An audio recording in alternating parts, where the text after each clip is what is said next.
आज हम भाग 3 पढ़ेंगे, संविधान का भाग 3, जिसमें मौलिक अधिकार के बारे में पढ़ेंगे। मौलिक अधिकार ये जो है कहाँ से लिया गया है? यूएसए से लिया गया है, अमेरिका से लिया गया है मौलिक अधिकार। जो अनुच्छेद 12 से लेकर 35 तक, संविधान का जो अनुच्छेद है वो 12 से लेकर 35 तक मौलिक अधिकार के बारे में प्रावधान करता है। भाग 3 को मैग्ना कार्टा भी बोला जाता है संविधान, ठीक है। वर्ष 1931 में कांग्रेस का कराची अधिवेशन में, जो कि अध्यक्ष था सरदार वल्लभ भाई पटेल, उसमें नेहरू के द्वारा उसमें मूल अधिकार का मांग हुआ और इसका जो प्रारूप है पंडित नेहरू ने तैयार किया था। संविधान के भाग 3 को भारत का मैग्ना कार्टा कहा जाता है, ये अमेरिका से लिया गया है। मूल संविधान में 7 मूल अधिकार था। जब बना था संविधान उस वक्त 7 मूल अधिकार था, लेकिन संपत्ति के जो अधिकार है उसको हटा के, संपत्ति के अधिकार को हटा के उसको अनुच्छेद 301 के तहत उसको कानूनी अधिकार बना दिया गया था। मौलिक अधिकार क्या क्या है? पहला, समानता का अधिकार, जो अनुच्छेद 14 से लेकर और आपका 18 तक है। फिर समानता का अधिकार, स्वतंत्रता का अधिकार है अनुच्छेद 19 से लेकर अनुच्छेद 22 तक। उसके बाद है शोषण के विरुद्ध आपका अधिकार है, वो है अनुच्छेद 23 और 24। उसके बाद आपका धार्मिक स्वतंत्रता का अधिकार है, जो अनुच्छेद 25 से लेकर 28 तक है। उसके बाद आपका जो है जो अल्पसंख्यक वर्ग है उसका जो शिक्षा संबंधी जो कुछ अधिकार है, उसके हित संबंधी जो अधिकार है वो है अनुच्छेद 29 और अनुच्छेद 30। उसके बाद है आपका अनुच्छेद 32 संवैधानिक उपचार का अधिकार, ठीक। अनुच्छेद 14 क्या बोलता है कि कानून के समक्ष सब बराबर। अनुच्छेद 15 क्या बोलता है कि जाति, धर्म, लिंग, क्षेत्र, ये सब के आधार पर जो भेदभाव है वो उसको रोकता है। अनुच्छेद 16 क्या बोलता है कि अवसर की समानता होना चाहिए, जो लोक नियोजन में अवसर की समानता होना चाहिए। अनुच्छेद 17 क्या बोलता है कि छुआछूत को रोकता है, ठीक। और अनुच्छेद 18 जो है वो उपाधि का अंत करता है। जैसे प्रोफेसर है या डॉक्टर है, ये सब शैक्षणिक जो है वो उपाधि देता भी है अनुच्छेद 18 के तहत ही है। और बाकी जो पुराना आपका जो है पुराना जमाना जो आज़ादी से पहले जो प्राचीन भारत में पढ़ते हैं, उसमें जो कोई महाराजा धीराज, विक्रमादित्य, ये सब जो आपका उपाधि लेके घूमता था, वो सब उपाधि कोई भी ले नहीं सकता है, इसका अंत करता है, ठीक है। आगे बात करेंगे। अनुच्छेद 15, 16, 19 और 29 ये केवल भारत के नागरिक को प्राप्त है। अनुच्छेद 15, 16, 19, 29 और 30 ये केवल भारत के नागरिक को प्राप्त है। और अनुच्छेद 19 का उसमें 6 जो आज़ादी दिया है, अधिकार दिया गया है, स्वतंत्रता से रिलेटेड जो अधिकार है वो क्या क्या है? आपका पहला अनुच्छेद क जो है, यानी क मतलब कहने का अधिकार है उसमें। अनुच्छेद 19 का ख यानी खड़ा होने का अधिकार, यानी सभा बनाने का अधिकार है। अनुच्छेद 19 का गौ मतलब गठन करने का आपके पास अधिकार है, सभा का गठन कर सकते हैं, कोई संगठन बना सकते हैं। अनुच्छेद 19 का घ मतलब घूमने का जी आपके पास आज़ादी है, आप देश में कहीं भी जाके घूम सकते हैं। अनुच्छेद अंगवा जो है उसको बोलते हैं कि कहीं भी निवास, देश के किसी भी कोना में आप निवास कर सकते हैं। और छुआ बोल सकते हैं छोला भटूरा, यानी व्यापार, आप देश के किसी भी हिस्से में जाके अपना कोई भी व्यापार शुरू कर सकते हैं, इसकी स्वतंत्रता आपको संविधान देता है। अनुच्छेद 20 क्या बोलता है कि दोष सिद्धि के संबंध में आपको क्या अधिकार है, क्या स्वतंत्रता संविधान के द्वारा दिया गया है। इसमें 3 तरह की स्वतंत्रता दिया गया है। अनुच्छेद 20 जो है उसमें 3 तरह के स्वतंत्रता है, दोष सिद्धि के संबंध में आपके 3 तरह का स्वतंत्रता दे रखा है। पहला है कि आपको एक अपराध के लिए सिर्फ एक बार सजा मिलेगा, और अपराध के समय जो कानून था उसी के तहत सजा मिलेगा, और स्वयं के विरुद्ध न्यायालय में आपको गवाही देने के लिए बाध्य नहीं किया जाएगा। अनुच्छेद 21 जो है वो है जीवन का अधिकार, यानी प्राण एवं दैहिक स्वतंत्रता। और 21 का ए, अनुच्छेद 21 का ए जो है वो शिक्षा का अधिकार है, शिक्षा का। 86वें संविधान संशोधन 2002 जो है, 86वें संविधान संशोधन 2002 के द्वारा, ठीक है, इसको जोड़ा गया है। संसद इसके लिए निःशुल्क और अनिवार्य शिक्षा का अधिकार अधिनियम 2009 लागू किया है। और ये जो है RTE राइट टू एजुकेशन जो है 1 अप्रैल 2010 से लागू हुआ है। RTE कब से लागू हुआ है? 1 अप्रैल 2010 से। और RTI राइट टू इन्फॉर्मेशन ये 2005 से लागू है। और काम का अधिकार वो जो है मनरेगा 2006 से लागू है। ठीक है, चलिए अनुच्छेद 22 में क्या होता है? गिरफ्तारी से संरक्षण, निरोध एवं गिरफ्तारी से संरक्षण। इसमें 3 प्रकार की स्वतंत्रता है कि सबसे पहले आपको हिरासत में लेने का कारण बताना होगा और 24 घंटा के अंदर उसको अपना नज़दीकी जो मजिस्ट्रेट है उसके समक्ष उसको पेश करना पड़ेगा पुलिस को। और तीसरा जो है उसमें बंद कि आपको अपना पसंद का वकील से राय मशवरा लेने का अधिकार है। शोषण के विरुद्ध अधिकार, अनुच्छेद 23 और अनुच्छेद 24। अनुच्छेद 23 क्या बोलता है कि आप मानव का जो बलात्श्रम, बेगारी है ना, ये सब जो है उसके नहीं करवा सकते हैं, यानी उसकी इच्छा के विरुद्ध, उसके ज़बरदस्ती उससे कोई काम नहीं करवा सकते हैं। ठीक है, मानव का जो दुर्व्यापार नहीं कर सकते हैं, खरीद फरोख्त नहीं कर सकते हैं, उसको बेच नहीं सकते हैं, ये अनुच्छेद उसको रोकता है। और अनुच्छेद 24 जो है उसमें बोलता है कि जो 14 साल से कम जिसका आयु है, उम्र है, उसको ऐसा कोई भी खतरनाक जगह काम नहीं दिया सकता है। ठीक है, यानी बालकों के नियोजन का प्रतिषेध करता है। जो 14 साल से कम का उम्र का बच्चा है उसको आप काम पर या खतरनाक काम पर नहीं लगा सकते, अनुच्छेद 24 बोलते हैं। अब बात करते हैं धार्मिक स्वतंत्रता। धार्मिक स्वतंत्रता जो है वो अनुच्छेद 25 से लेकर अनुच्छेद 28 तक है। अनुच्छेद 25 से लेकर अनुच्छेद 28 तक है धार्मिक स्वतंत्रता। अनुच्छेद 25 बोलता है कि आप किसी भी धर्म को मान सकते हैं, यानी उसका आप उसके हिसाब से आचरण कर सकते हैं, उसका प्रचार प्रसार कर सकते हैं। ठीक है, अनुच्छेद 26 बोलता है कि धार्मिक कार्य जो है उसका प्रबंधन करने का आपको आज़ादी है, अधिकार है। ठीक है, अनुच्छेद 27 बोलता है कि आप पर किसी भी तरह का धार्मिक कर नहीं लगा सकते। जैसे पहले जजिया था, ये सब अलग अलग जो धार्मिक कर था वो आप पर अब लागू धार्मिक कर से मुक्ति देता है। और अनुच्छेद 28 जो है वो सरकारी स्कूल या कॉलेज में धार्मिक शिक्षा नहीं दी जाएगी, इसके बारे में बात करता है, अधिकार देता है। आगे है संस्कृति एवं शिक्षा संबंधी अधिकार, अनुच्छेद 29 और 30। अनुच्छेद 29 और अनुच्छेद 30 ये जो है संस्कृति और शिक्षा संबंधी अधिकार है। अनुच्छेद 29 जो कहता है कि कोई भी वर्ग जो है वो अपना भाषा, संस्कृति, लिपि ये सब को सुरक्षित रख सकता है। अल्पसंख्यक ही नहीं, कोई भी, लेकिन स्वाभाविक है ये सब सुरक्षित रखने की जरूरत किसको पड़ेगा? जो संख्या में कम है, अल्पसंख्यक जो है उसको। इसलिए इसको व्यवहारिक तौर पर बोला जाता है कि अल्पसंख्यक जो है वो अपना भाषा, लिपि, संस्कृति को सुरक्षित रखने का उसको अधिकार है, अनुच्छेद 29 के तहत। और अनुच्छेद 30 जो बोलता है कि अगर कोई भी अल्पसंख्यक अपना मनपसंद का कोई शिक्षा संस्थान खोले या उसको चलाए तो सरकार अनुदान देने में किसी भी तरह का भेदभाव नहीं करेगा। ठीक है, आगे बात करते हैं संवैधानिक उपचार का अधिकार, अनुच्छेद 32। अनुच्छेद 32 के तहत मूल अधिकार के उल्लंघन होने पर सीधे सुप्रीम कोर्ट का शरण लिया जा सकता है। और अनुच्छेद 226 के तहत आप सीधा हाई कोर्ट में जा सकते हैं, यानी मूल अधिकार का संरक्षक न्यायपालिका को बनाया गया है। हाई कोर्ट, सुप्रीम कोर्ट जो है आपके मूल अधिकार का संरक्षक है। इसका उल्लंघन होने पर आप अनुच्छेद 32 के तहत सुप्रीम कोर्ट और अनुच्छेद 226 के तहत सीधा हाई कोर्ट में शरण ले सकते हैं। आगे बात करते हैं अनुच्छेद 33। सैनिक बलों के अनुशासन के लिए मूल अधिकार में संशोधन कर सकता है संसद। सैनिक बलों में अनुशासन लाने के लिए संसद जो है मूल अधिकार में संशोधन कर सकता है। अनुच्छेद 24 क्या बोलता है कि अगर कहीं मार्शल लॉ लगा हुआ है तो संसद जो है मूल अधिकार में कटौती कर सकता है, इसको कम कर सकता है या उस पर प्रतिबंध लगा सकता है। अनुच्छेद 35 क्या बोलता है? मूल अधिकार संबंधित कानून सिर्फ संसद बना सकती है।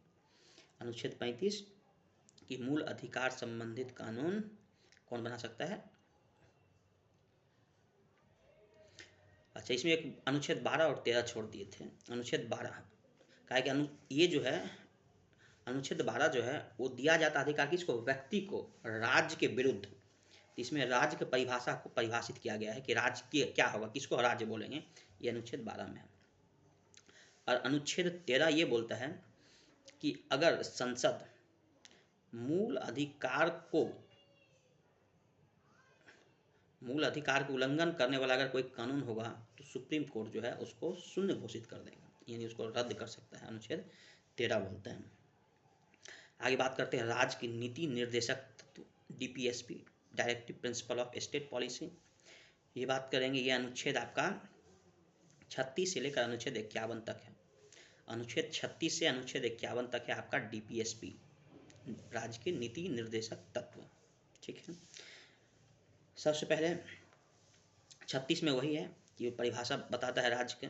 ठीक है, यानी राज्य का परिभाषा भी यहाँ पे वही होगा जो अनुच्छेद 12 में बताया गया है। अनुच्छेद 37 में बताता है कि जो राज्य का जो नीति निर्देशक तत्व है ये न्यायालय में परिवर्तनीय नहीं है। ठीक है, चलिए अब बात करते हैं अनुच्छेद 38। अनुच्छेद 38 क्या है? यह अनुच्छेद है कि राज्य जो है एक वेलफेयर स्टेट, कल्याणकारी राज्य बनाएगा। उसका काम है, सरकार का काम है कि वो वेलफेयर स्टेट बनाए। अनुच्छेद 39 का क जो है उसमें बोलता है समान न्याय, निःशुल्क विधिक सहायता, समान काम के लिए समान वेतन। ये अनुच्छेद 39 का समान न्याय, निःशुल्क विधिक सहायता और समान काम के लिए समान वेतन, equal pay for equal work. अनुच्छेद ख 39 का ख जो है, अनुच्छेद 39 का ख जो है वो बोलता है, अनुच्छेद 39 का ख और अनुच्छेद 39 का ग, ये दोनों बहुत इंपॉर्टेंट है। आगे जाकर बताया गया कि ये दोनों को जो है मूल अधिकार से भी ज़्यादा प्राथमिकता दिया गया था संविधान संशोधन करके इंदिरा गांधी के समय में। अनुच्छेद 39 के ख बोलता है कि सार्वजनिक धन का स्वामित्व एवं नियंत्रण इस प्रकार हो कि वह सार्वजनिक हित का सर्वोत्तम साधन बन सके। यानी सार्वजनिक धन का स्वामित्व और नियंत्रण इस प्रकार हो कि वह सार्वजनिक हित का सर्वोत्तम साधन बन सके। और 39 के ग बोलता है कि धन का समान वितरण। ठीक है, अच्छा 38 का अनुच्छेद 2, अनुच्छेद 38 का 2 जो है वो बताता है कि सरकार का यह काम होगा कि राज्य जो है देश में आपका जो आर्थिक असमानता है उसको कम करने का प्रयास करेगा। ठीक है, अनुच्छेद 40 ग्राम पंचायत के गठन के बारे में बोलते हैं। ये एक गांधीवादी विचार है, अनुच्छेद गांधीवादी। अनुच्छेद 40। अब बात करते हैं अनुच्छेद 41, 42 और 43, ये तीन एक साथ बात करेंगे। अनुच्छेद 41 क्या है कि हमको काम दो। अनुच्छेद 42 क्या है? काम जो है उसका दशा, अच्छा दशा हमको काम दो। और अनुच्छेद 39 है कि उस काम के लिए हमको निर्बाह मजदूरी दो। काम दो, काम की दशा दो और उसके लिए हमको निर्बाह मजदूरी दो। ठीक है, अनुच्छेद 41 बोलता है कि कुछ दशा में काम, शिक्षा और लोक सहायता पाने का अधिकार है। कुछ दशा में काम पाने का अधिकार है, शिक्षा पाने का अधिकार है और लोक सहायता पाने का अधिकार है। वो दशा क्या क्या हो सकता है? जैसे बीमारी, बुढ़ापा, विकलांगता, कोई विधवा हो तो ऐसी दशा में, ये कुछ ऐसा दशा है जिसमें उसको सहायता चाहिए। ठीक है, इस दशा में उसको ये सब पाने का अधिकार ये अनुच्छेद 41 बताता है। इसके लिए आगे बहुत सारा जैसे राष्ट्रीय वृद्धा पेंशन, विधवा पेंशन, विकलांगता पेंशन, ये सब सरकार के द्वारा चलाया गया है। ठीक है, अनुच्छेद 42 क्या बोलता है? वही जो काम है, काम का जो दशा जो है वो कैसा होना चाहिए? मानव उचित होना चाहिए, है ना। मानव के रहने ऐसा नहीं कि जो पढ़ लिख के PhD किया है उसको जाके गोबर उठाने के लिए बोल दिया जाए।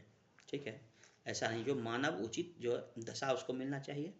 ठीक है, न्याय संगत होना चाहिए, ऐसा उसको काम का दशा मिलना चाहिए।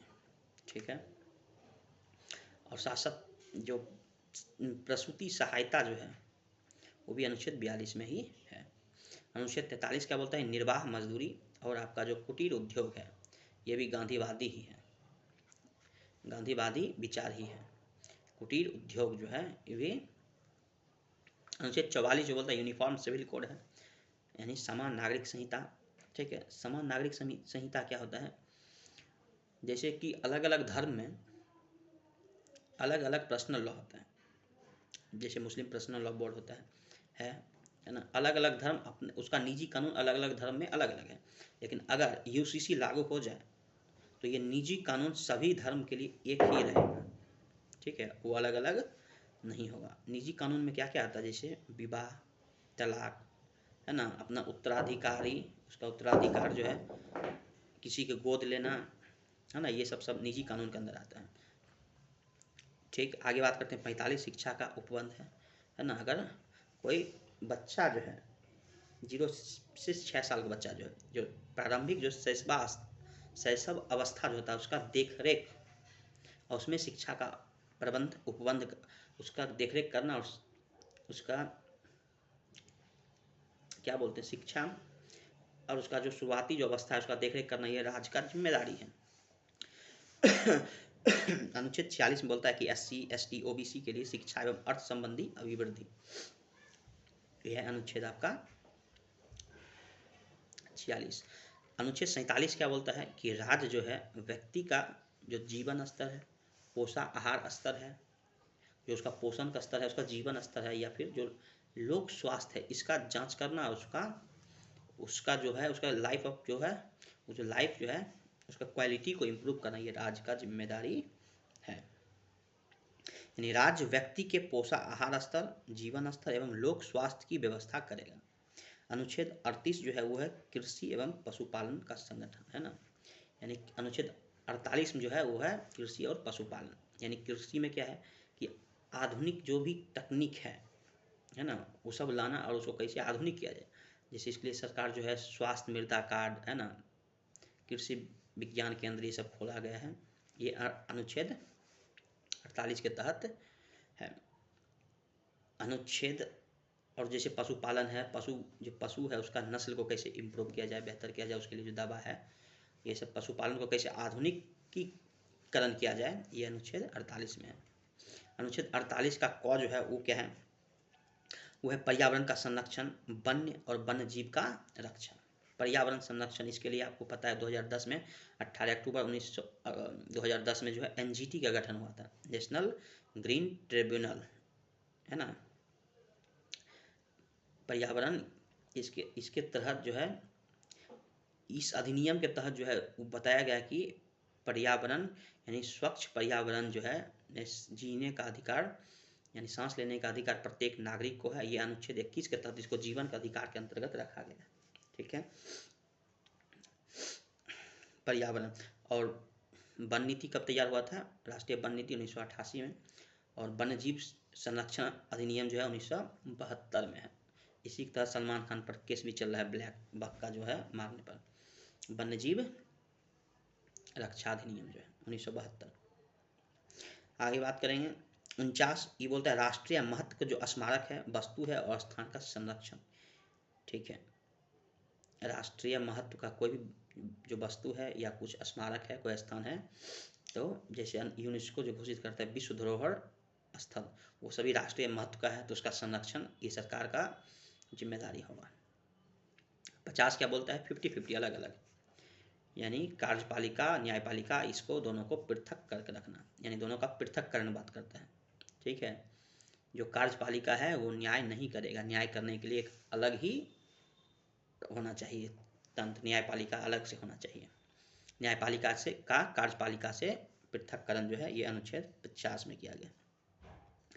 अनुच्छेद 51 क्या है? अंतर्राष्ट्रीय शांति एवं सुरक्षा की अभिवृद्धि, यानी एक तरह से ये भारत के विदेश नीति में ये शामिल होता है। भारत का विदेश नीति आपको पता है कि ये गुट निरपेक्षवाद जो है, किसी गुट में शामिल होना नहीं, पंचशील का सिद्धांत, अलग अलग जो नीति जो है ना, शांति के लिए प्रयास करना, ये सब जो है भारत के विदेश नीति में शामिल है। तो अनुच्छेद जो है 51 जो है वो भी भारत की विदेश नीति में शामिल है कि अंतर्राष्ट्रीय जो शांति है और सुरक्षा की अभिवृद्धि।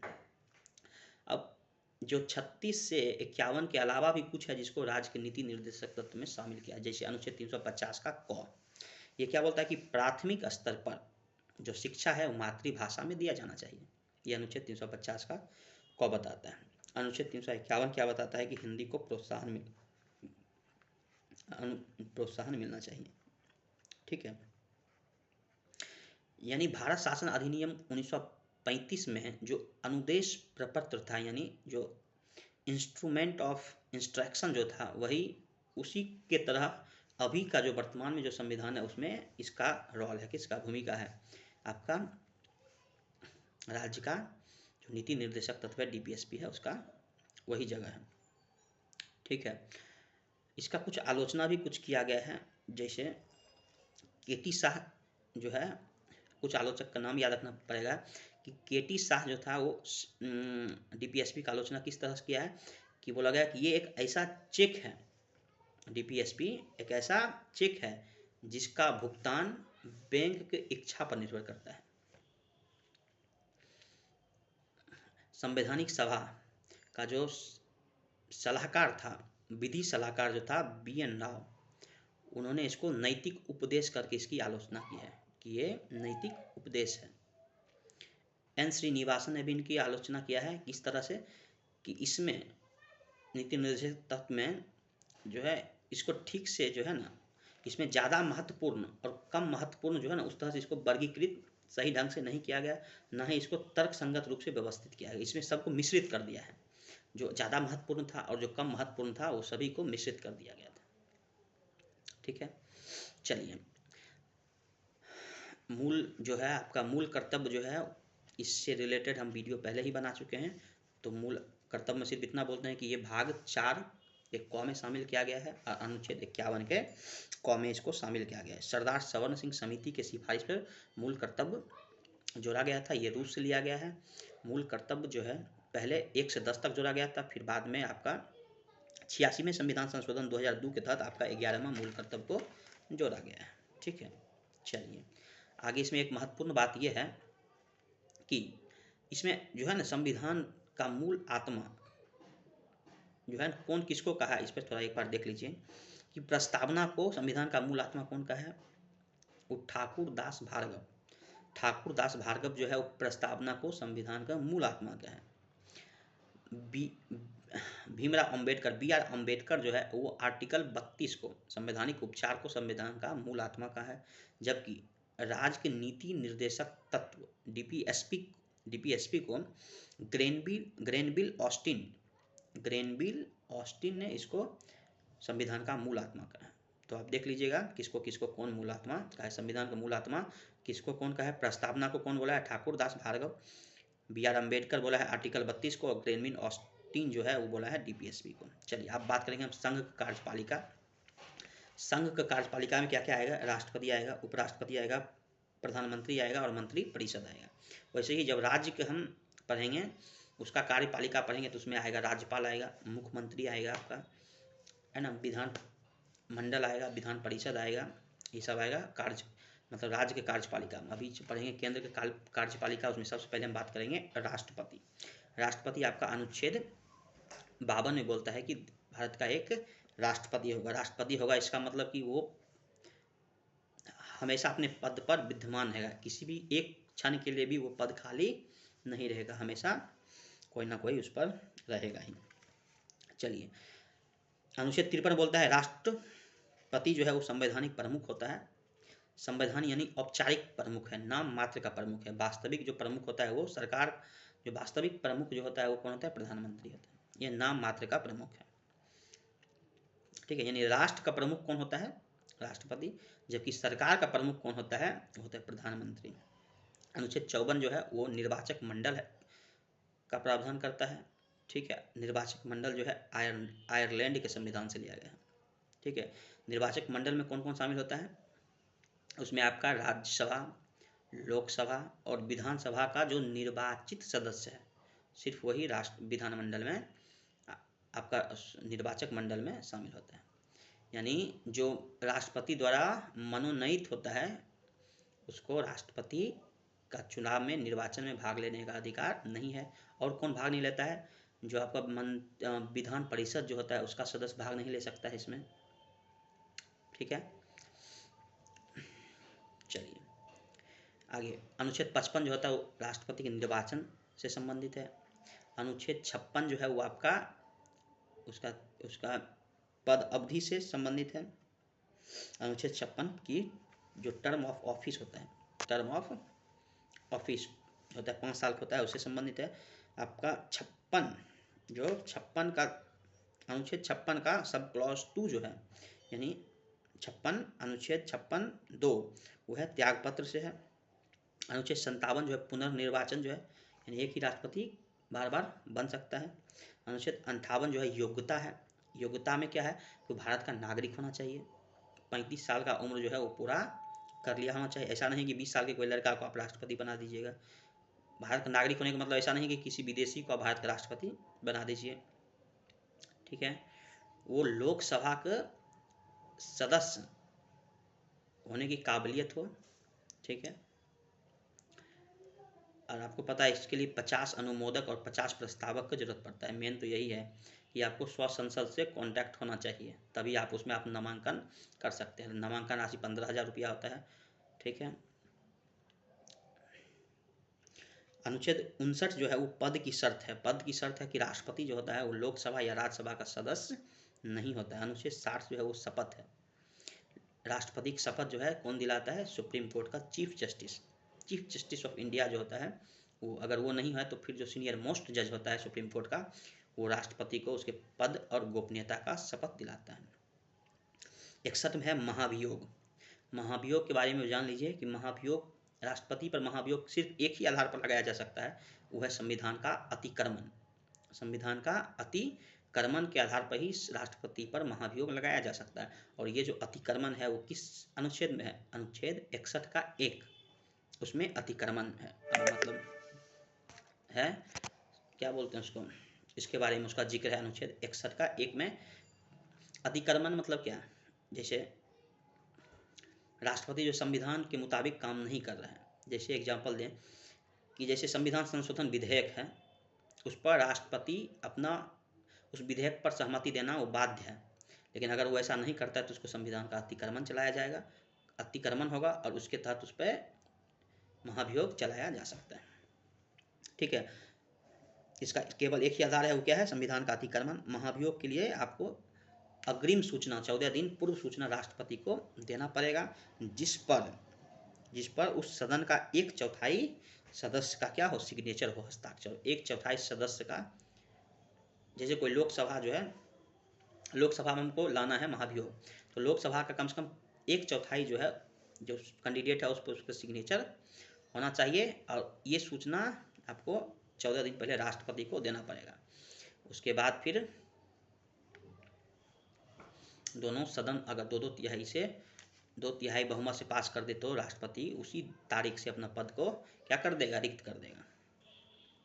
संसद में कुछ विधेयक है जिसको पेश करने से पहले राष्ट्रपति को पूर्व सहमति लेना पड़ता है। जैसे आपका धन विधेयक हो गया, संचित निधि से अगर आपको धन निकालना है तो इस संबंधी जो भी विधेयक है उसका लोकसभा में लाने से पहले ही उसको राष्ट्रपति का पूर्व सहमति चाहिए, ठीक है। कोई राज्य आप क्षेत्र सीमा में परिवर्तन कर रहे हैं तो इससे संबंधित जो विधेयक है ये भी राष्ट्रपति की पूर्व सहमति से ही लोकसभा में पेश किया जा सकता है, सदन में पेश किया जा सकता है। और आपका टैक्स, किसी भी तरह का टैक्स के साथ छेड़छाड़ कर रहे हैं उस संबंधी जो विधेयक है, इस पर भी राष्ट्रपति का पूर्व सहमति लिया जाता है। और साथ साथ अनुच्छेद 304 में राज्य के बीच जो व्यापार, वाणिज्य और समागमन पर निर्बंधन डालने वाला अगर कोई विधेयक है तो इसके लिए भी राष्ट्रपति के पूर्व सहमति चाहिए। अब कुछ और आर्टिकल पढ़ लेते हैं राष्ट्रपति संबंधित, जैसे अनुच्छेद 72, उसमें अब क्या है कि राष्ट्रपति के पास क्षमा दान की शक्ति है, वो हर तरह क्षमा कर सकता है, यानी वो मृत्यु दंड को भी क्या कर सकता है? रद्द कर सकता है। अनुच्छेद 108 पर है संयुक्त अधिवेशन जो है उसको बुलाने का क्षमता, जो अधिकार है वो राष्ट्रपति के पास है। अनुच्छेद 111 पर विधेयक पर सहमति का अधिकार है, यानी जब कोई विधेयक लोकसभा से पास हो जाए, राज्यसभा से पारित हो जाए और संविधान राष्ट्रपति अगर उस पर हस्ताक्षर कर दें तो वो क्या बन जाता है? वो बिल से एक्ट बन जाता है, जो विधेयक है उसके बाद वो अधिनियम बन जाता है। यानी अनुच्छेद 11 के साथ विधेयक को सहमति देना राष्ट्रपति के पास पावर है। राष्ट्रपति के पास 3 प्रकार के वीटो भी होता है, ठीक है। एक होता है एब्सोल्यूट वीटो, एक को बोलते हैं पॉकेट वीटो और एक को बोलते हैं सस्पेंसिव वीटो, है ना। यानी सहमति को रिजेक्ट कर देना, मतलब विधेयक पर अपना सहमति नहीं देना, उस ये वीटो जो होता है क्या होता है, एब्सोल्यूट वीटो है। उस पर न सहमति दिया है ना, ये एक बार अगर पुनर्विचार के लिए भेज देता है तो वो आपको क्या हो गया, कौन सा, सस्पेंसिव वीटो हो गया, और उसको अपना जेब में रख लेना, पॉकेट वीटो, ना सहमति दिए ना कुछ बोले, आराम से रख लिए। जो एब्सोल्यूट वीटो है इसका प्रयोग डॉक्टर राजेंद्र प्रसाद 1954 में किए थे, और 2006 में सस्पेंसिव वीटो जो है उसका प्रयोग कौन किए थे, डॉक्टर APJ अब्दुल कलाम, और ज्ञानी जेल सिंह जो थे वो अपना पॉकेट वीटो का इस्तेमाल किए थे। तो ये कुछ बात है जो आपको याद रखना पड़ेगा। अनुच्छेद 127 में अध्यादेश, यानी जब सत्र नहीं चल रहा हो, जब संसद का सत्र दोनों नहीं चल रहा है या कोई एक नहीं चल रहा हो, तो राष्ट्रपति को अध्यादेश, तब राष्ट्रपति जो है अध्यादेश जारी कर सकता है। ये अध्यादेश अधिनियम जो कानून है उसके तरह काम करेगा, लेकिन इसका एक टेम्पररी प्रोविजन है, ये सिर्फ संसद सत्र शुरू होने से 6 सप्ताह तक ही चल सकता है। यानी 6 सप्ताह के अंदर आपको संसद से इस पर सहमति पाना, इस बिल को आपको पास कराना ही होगा, नहीं तो ये व्यपगत हो जाएगा। राष्ट्रपति के लिए जमानत राशि 15,000 रुपया है, ठीक है। अच्छा, बार बार एक पद बोला जाता है कि लाभ के पद पर नहीं होना चाहिए, तो लाभ का जो पद है वो अनुच्छेद 58 के 2 में उसके बारे में प्रावधान है, ठीक है। अनुच्छेद 56 का 2 क्या बोलता है कि राष्ट्रपति जो है उपराष्ट्रपति को संबोधित त्यागपत्र द्वारा अपना त्यागपत्र दे सकता है, और उपराष्ट्रपति जो है ये सूचना किसको देगा, लोकसभा अध्यक्ष को देगा। लेकिन अगर राष्ट्रपति का जो पद रिक्ति है वो जो पद अवधि समाप्ति होने के बाद हुआ है, तब वो अपना पद पर तब तक बना रहेगा जब तक कि उसका उत्तराधिकारी अपना पद ग्रहण नहीं कर लेता। ये अनुच्छेद 56 का कितना बोलता है, 1 का गौ बोलता है, 56 का ये आपका अनुच्छेद। आगे बात करते हैं मंत्री परिषद के बारे में बात करते हैं। मंत्री परिषद वो अनुच्छेद 74 में है, अनुच्छेद 74 में है मंत्री परिषद के बारे में, लेकिन मंत्रिमंडल के बारे में जो है वो आपका अनुच्छेद 352 के 2 में है, ये अनुच्छेद 352 के 3 में है, सॉरी। मंत्री परिषद अनुच्छेद 74 में और मंत्रिमंडल शब्द जो है अनुच्छेद 352 के 3 में ये दिया गया है। 74 में बोलता है कि राष्ट्रपति जो है राष्ट्रपति की मदद करने के लिए एक मंत्री परिषद होगा जिसके सलाह पर राष्ट्रपति अपना शक्ति का उपयोग करेगा। उस मंत्री परिषद का जो प्रमुख होगा वो होगा भारत का प्रधानमंत्री, ठीक है।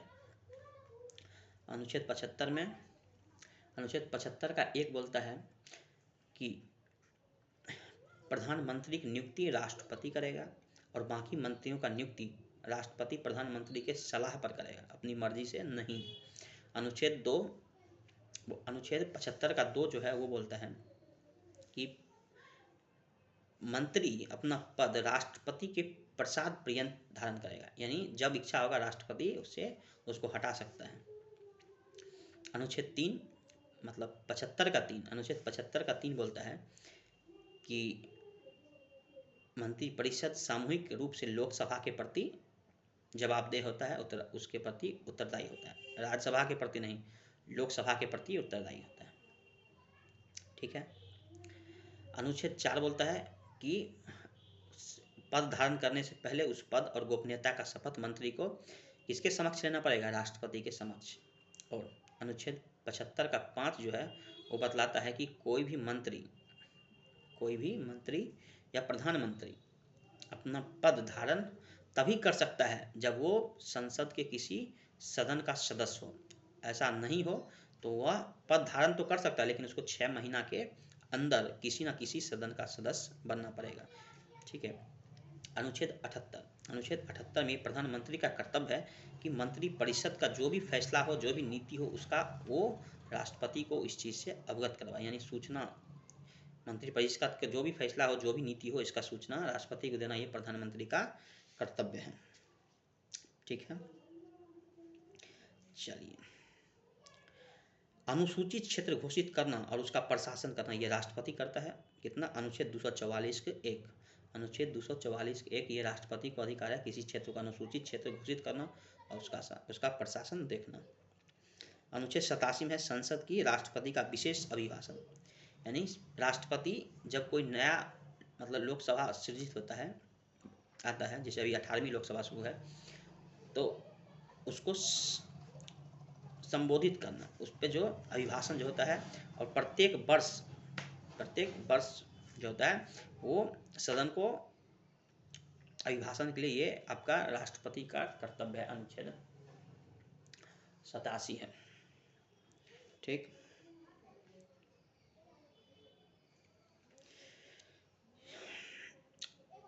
चलिए, राष्ट्रपति जो है लोकसभा में 12 सदस्य को मनोनीत भी करता है, ये अनुच्छेद 80 का 3।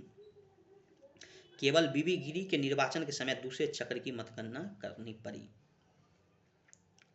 यानी बीबी गिरी के समय में ही दूसरा चक्र की मतगणना करना पड़ा। अभी तक बाकी सभी में पहले ही चक्र में क्लियर हो जाता है कि कौन जीता है कौन हारा है। नीलम संजीव रेड्डी ऐसे राष्ट्रपति हुए जो एक बार चुनाव हार गए फिर बाद में निर्विरोध राष्ट्रपति बने। चलिए, अब हम बात करेंगे भारत के उपराष्ट्रपति, वाइस प्रेसिडेंट ऑफ इंडिया। ये अनुच्छेद कितना में है? 63 में है। अनुच्छेद 63 में है। अनुच्छेद 64 और अनुच्छेद 89 जो बोलता है कि उपराष्ट्रपति जो होगा वो राज्यसभा का पदेन सभापति होगा, यानी उपराष्ट्रपति ही राज्यसभा के क्या होगा? सभापति होगा। ये अनुच्छेद कितना? 64 और अनुच्छेद 89 में इसका अनुच्छेद 66 का 1 बताता है उपराष्ट्रपति के लिए निर्वाचक मंडल। उपराष्ट्रपति के लिए निर्वाचक मंडल अनुच्छेद कितना है? अनुच्छेद 66 का 1 है। इसके निर्वाचन मंडल में क्या होगा? लोकसभा और राज्यसभा जो है उसका सभी सदस्य निर्वाचित और मनोनीत दोनों सदस्य जो है इसके में भाग ले सकता है। ठीक है, चलिए आगे बात करते हैं। उपराष्ट्रपति की पद अवधि जो टर्म ऑफ ऑफिस है वो कितना? अनुच्छेद 67 में है, जो कि 5 वर्ष के लिए होता है। चलिए, आप बात करेंगे अनुच्छेद 67 में 3 अनुच्छेद है। अनुच्छेद 67 का क, 67 का ख, 67 का ग। 67 का क क्या बोलता है कि उपराष्ट्रपति राष्ट्रपति को संबोधित अपने हस्ताक्षर सहित लेख द्वारा अपना पद त्याग सकेगा। अनुच्छेद 67 का ख बोलता है उसको पद से हटाना, यानी अगर राज्यसभा का प्रभावी बहुमत से जिसे लोकसभा सहमत हो, उपराष्ट्रपति को पद से हटाया जा सकता है।